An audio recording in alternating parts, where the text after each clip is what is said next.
Hi అండి. Cerelac అయితే ఇంకొక విధంగా ఎలా చేసుకోవాలో చూసేద్దాము. ఇప్పుడైతే 1 గ్లాస్ వాటర్ తీసుకొని పొయ్యి మీదనైతే పెట్టేసుకోవాలి. ఇప్పుడు 1 స్పూన్ నేనైతే పిండి వేసుకుంటున్నాను. ఇది బాగా బీట్ చేసేసుకోవాలి. కొద్దిగా వాటర్ వేసుకొని ఉంటలు కట్టకుండా తొందరగా అయితే బీట్ చేసేసుకోవాలండి. అప్పుడే బాగుంటుంది సెర్లాక్.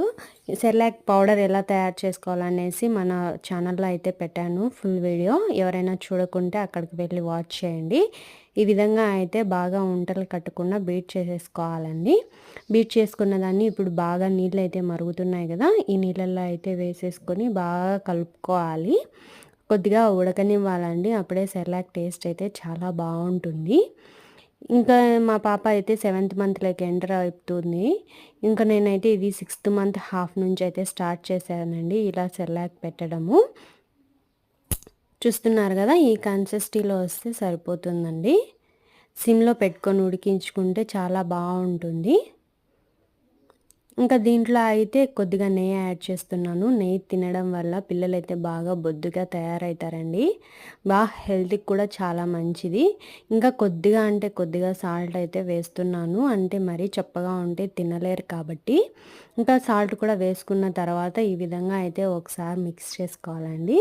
నేను ఇప్పుడు సెర్లాక్లోకి బనానా అయితే యాడ్ చేస్తున్నానండి కొద్దిగా. ఎందుకంటే బనానాలో చాలా క్యాలరీస్ అయితే ఉంటాయండి. డైజెషన్ కూడా బాగా అవుతుంది. నేను హాఫ్ కూడా తీసుకోలేదండి.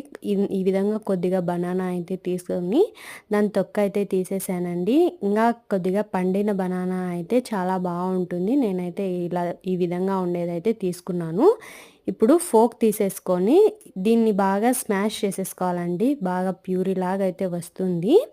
బనానా అనేది వీక్లీ 2 ఆర్ 3 అయితే మీరు పెట్టే బాగా డైజెషన్ ప్రాబ్లం అవుతుంది. కొద్దిగా సెర్లాక్ స్వీట్గా ఉంటుంది. పిల్లలైతే చాలా ఇష్టంగా తింటారు.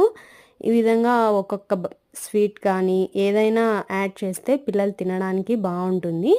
ఇప్పుడైతే ఇది కొద్దిగా చల్లారింది కదా, ఇప్పుడు సర్వింగ్ బౌల్లోకి అయితే తీసుకొని ఈ బనానా స్మాష్ చేసింది కూడా దాంట్లో వేసి కలిపేస్తే బాగుంటుందండి తినడానికి. మరీ చప్పగా టేస్ట్ ఏం లేకుంటే తినలేరు కాబట్టి ఈ విధంగా బనానా ఒకరోజు, యాపిల్ ఒకరోజు అలా పెడితే బాగుంటుంది. నేనైతే ఫస్ట్ బనానాతో స్టార్ట్ చేశానండి. ఇంకా నేనేం ఫ్రూట్స్ అయితే పెట్టలేదు, బనానా ఒకటే పెడుతున్నాను. ఈ బనానా కూడా వేసేసిన తర్వాత బాగా బీట్ చేసేసుకొని ఇంకా పిల్లలకి తినిపించేయడమే.